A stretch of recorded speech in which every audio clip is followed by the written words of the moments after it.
មុខម្ហូបនេះមានឈ្មោះថាសម្លអង្កាញ់សម្លអង្កាញ់នេះគឺជាសម្លប្រចាំតំបន់របស់អ្នកស្រុកនៅខាងខេត្តកំពង់ចាមហើយសម្លនេះស្រុកដែលនិយមធ្វើជាងគេគឺនៅខាងស្រុកកោះស្ទឹងរដូវកាលដែលបងប្អូនភាគច្រើនបានញ៉ាំសម្លនេះគឺរដូវភ្ជុំបិណ្ឌនឹងឯងម៉ាក់របស់ខ្ញុំគាត់ផុស Facebook ថាបេះផ្កាអង្កាញ់ផ្ញើកូនហើយរួមជាមួយនឹងរូបថតពីរសន្លឹកដែលគាត់កំពុងអង្គុយបេះផ្កាអង្កាញ់កាប់ពិតទៅគាត់ផ្ញើមែនហើយគាត់បេះផ្កានឹងស្ងោរទុកយកមកឲ្យខ្ញុំហើយខ្ញុំដាក់ក្លាសេក្នុងទូឡើងមួយថ្ងៃហើយទើបថ្ងៃនេះបានស្លនឹងឯងចំពោះគ្រឿងនៃសម្លអង្កាញ់នេះគឺវាដូចទៅនឹងស្លការីអញ្ចឹងមានគ្រឿងបុកមានម្ទេសមានគ្រឿងការីហើយយើងក៏ប្រើខ្ទិះដូងដែរចំពោះបន្លែគឺយើងប្រើតែផ្កាអង្កាញ់ទេហើយយើងអត់យកផ្កាដែលរីកទេគឺយើងយកផ្កាដែលនៅក្រពុំចំពោះសាច់ដែលយើងយកមកប្រើនៅក្នុងសម្លអង្កាញ់នេះគឺយើងប្រើហេប៊ីយឺហ៊ឺយើងប្រើសាច់ជ្រូកដែលត្រូវចិញ្ច្រាំវាហើយយើងប្រើឆ្អឹងចានី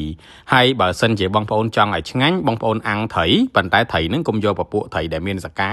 យើងយកត្រីដែលអត់សកាដូចជាត្រីឆ្លាំងឬមួយក៏ត្រីដែលគេនិយមខ្លាំងជាងគេគឺត្រីកំពត់សដាយឬមួយក៏ត្រីទនេលដែលហ្នឹងគឺដាក់ទៅត្រូវហ្មងត្រីកំពត់ឬមួយក៏ត្រីក្រពាត់ខ្ញុំអត់ដឹងទេបងប្អូនអានេះខ្ញុំហៅភាសាតំបន់របស់ខ្ញុំភាសានិយាយរបស់ខ្ញុំហើយផ្កាដូចបងប្អូនបានឃើញអញ្ចឹងផ្កានេះកាប់ពិតទៅយើងត្រូវយកវាមកស្ងោរសិនតែសម្រាប់ផ្កាដែលម៉ាក់ខ្ញុំរៀបចំឲ្យផ្ញើមកខ្ញុំនៅភ្នំពេញនេះគឺគាត់បានស្ងោររួចអស់ហើយបើសិនជាបងប្អូនអត់ស្ងោរទេផ្កាហ្នឹងល្វីងខ្លាំងហើយតើយើងរៀងមកងាស់វាបន្តិចបានវារៀងថយជាតិល្វីងរបស់វាណាបងប្អូនផ្កាអង្កាញ់បងប្អូនខ្លះគាត់ស្គាល់ហើយបងប្អូនខ្លះក៏អត់ដែរឃើញប៉ុន្តែភាគច្រើនខ្ញុំជឿថាបងប្អូនស្គាល់ហើយផ្កាអង្កាញ់ដែលខ្ញុំយកមកស្លនេះម៉ាក់គាត់បេះហ្នឹងគាត់បេះពីខាងព្រៃវែងអ្នកស្រុកព្រៃវែងហ្នឹងក៏គាត់ស្គាល់ផ្កាអង្កាញ់ដែរគាត់ដឹងថាអាហ្នឹងផ្កាអង្កាញ់ហើយប៉ុន្តែគាត់អត់ដែរស្លទេមានន័យថាអ្នកភូមិអ្នកស្រុកតាមតំបន់ផ្សេងហ្នឹងគឺគាត់អត់ដែរយកអាហ្នឹងមកស្លទេបងប្អូនខ្លះប្រកាសជាគិតថាវាចម្លែកតែសម្រាប់នៅខាងខ្ញុំវិញផ្កាអង្កាញ់នេះឲ្យតែថាមានបេះអត់ទាន់អ្នកភូមិទេអ្នកភូមិដើរបេះអញ្ចឹងហ្មងគាត់យកមកស្ល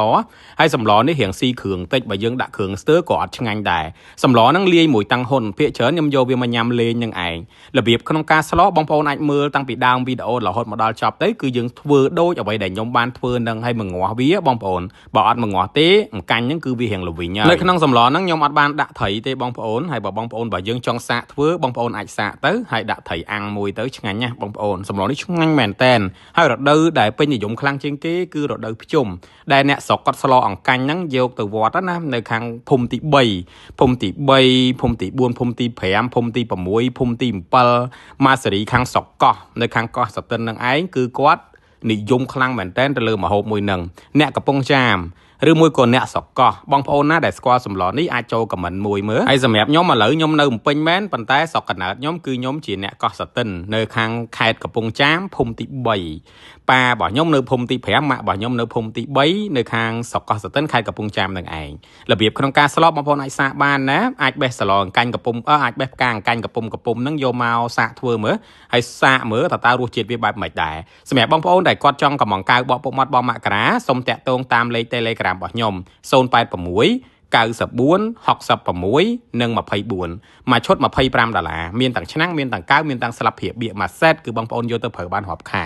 សម្រាប់បងដែលគាត់ចង់អញ្ជើញមកបកពុកមាត់ផ្ទាល់អាចអញ្ជើញមកហាងបកពុកមាត់បងមករាយើងមានសេវាកម្មបកពុកមាត់បកហុំដៃហុំជើងហុំឃ្លៀហុំធុងហុំមកទួខ្លួនបកពុកមាត់តម្លៃ$3តែប៉ុណ្ណោះបងប្អូនអាចអញ្ជើញមកកាន់ទីតាំងធំនៅខាងអូដឹមចូលក្នុង Google Map វាយអក្សរខ្មែរដាក់ថាហាងបកពុកមាត់បងមករាជិះមកតាម location ដែលបង្ហាញនៅក្នុង map នឹងមកពេលបងប្អូនជិះមកដល់ក្នុងបរិយ